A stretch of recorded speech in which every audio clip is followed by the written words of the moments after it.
Turma, estou eu aqui de novo, professora Gisele, falando exclusivamente sobre produção de texto nesse vídeo agora para vocês, tá? Bom, hoje eu vou falar um pouquinho de um assunto já abordado antes, que é a questão do assunto, do tema e da tese, tá? O assunto, ele é sempre amplo, eu posso falar da saúde, né? E o tema, ele vai ser mais delimitado, eu posso falar da saúde na terceira idade, posso falar dos déficits de saúde no país, posso falar do sistema público de saúde no Brasil, sistema público de saúde no mundo, e aí eu posso explorar várias coisas. Posso falar das doenças, né, que a população brasileira mais tem. Tudo isso está atrelado ao assunto saúde, ou seja, então o assunto é sempre amplo e o tema é delimitado, tá? Bom, agora que eu sei a diferença entre assunto e tema, eu consigo ver uma proposta de redação e com isso criar uma tese. Vamos supor, se eu falo assim, ó, o desrespeito ao idoso na sociedade brasileira, tá? Então eu posso pegar, né, esse é o tema, desrespeito ao idoso na sociedade brasileira. Ele vai vir de um assunto que tem relação com o idoso, né?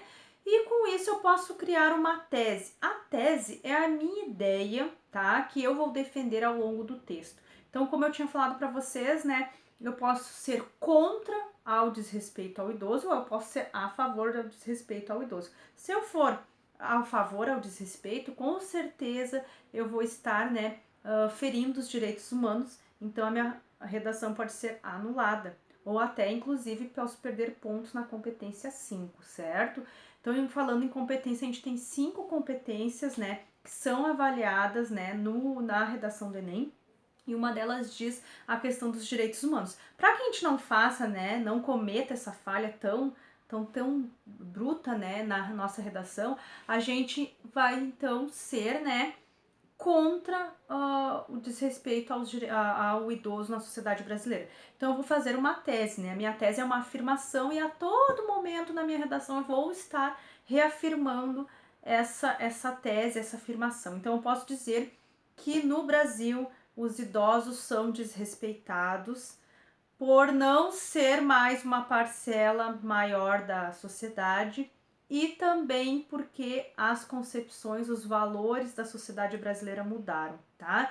Então a tese, ela vai vir com uma afirmação e dentro desta afirmação eu coloco meus 2 argumentos. O primeiro argumento está, né, atrelado à questão de que os idosos não são mais maioria no Brasil, né, que eu realmente não sei se é verdade ou não, mas eu preciso verificar isso para fazer, né, acontecer. E a segunda informação é que os valores da sociedade brasileira estão mudando, né, com o tempo. Então, a partir do momento que eu estabeleci esses 2 argumentos, eu vou defendê-los ao longo do meu texto, certo? E aonde que eu coloco essa minha tese dentro da redação? A tese está presente na introdução. Então, a introdução, ela é formada por um parágrafo. Geralmente eu tenho 4 períodos nesse parágrafo, ou no mínimo 3 períodos, que eu acho adequado. Então, na aula ao vivo eu vou explicar para vocês como é organizado o parágrafo da introdução, né? Ele é formado por uma contextualização, um elemento coesivo, a minha tese com meus 2 argumentos. Então, eu vou contextualizar isso falando, né, que ao longo dos anos, o respeito ao idoso vem sendo questionado no meu Brasil. E por essa razão, essa expressão vai ser o meu elemento coesivo, né? Infelizmente, o idoso tem sido desrespeitado no Brasil porque, e eu vou introduzir meus 2 argumentos, porque o idoso não faz mais parte de uma parcela majoritária do país e também porque os valores estão mudando na nossa sociedade brasileira. Então, eu vou dissertar e começar a argumentar o meu texto a partir desta introdução, certo? Bom, agora eu vou falar um pouquinho do número de linhas da introdução, né, gente? O número de linhas adequado tem relação entre no mínimo 5 e no máximo 9 linhas. Esse é o número de linhas adequado para uma introdução. Tudo vai depender do tamanho do tamanho da letra que vocês forem fazer na redação, certo?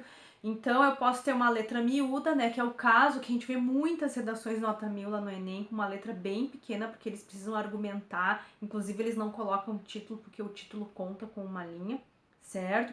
Então, letra de tamanho médio, né, é uma letra que é uma tendência na prova de redação, não é uma letra grande, também não é uma letra minúscula, né, mas é uma letra que fica legível ao longo do texto, tá? Mas eu acredito que se for manter uma letra de tamanho médio para um tamanho grande, um número adequado de linhas para uma introdução são 5 linhas, certo? Então, assim, ó, vocês não comecem fazendo uma redação pensando em atingir o número mínimo de linhas, porque não é isso que é o recomendável. O recomendável é que vocês desenvolvam o seu texto, comecem a argumentar e depois verifiquem, porque a redação do Enem, ela tem que ter no mínimo 7 linhas.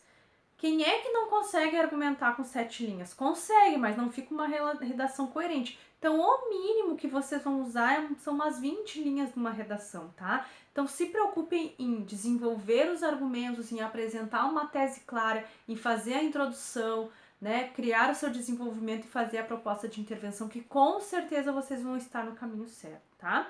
Bom, então, relembrando que nós vimos agora é assunto, tema, tese, como desenvolver os meus argumentos, né? Nós vamos ver na próxima aula, mas nós já começamos a apresentar esses argumentos no meu parágrafo introdutório. E esse parágrafo introdutório, como eu tinha falado antes, ele tem que ter no mínimo uns 3 períodos e ele tem que ser ligado por elementos coesivos. Esses elementos coesivos podem ser os pronomes, os advérbios, né, as conjunções, principalmente as conjunções, tá? E por essa razão eu já vou passar alguns textos para vocês olharem e identificarem aonde está o momento da contextualização, onde está a introdução, colocando ali o meu tema e apresentando meus 2 argumentos, certo? Esse é o primeiro passo que nós podemos fazer, que é identificar esses elementos dentro da introdução do texto dissertativo argumentativo. E por essa razão, eu vou dar 2 redações do Enem para vocês analisarem essa semana.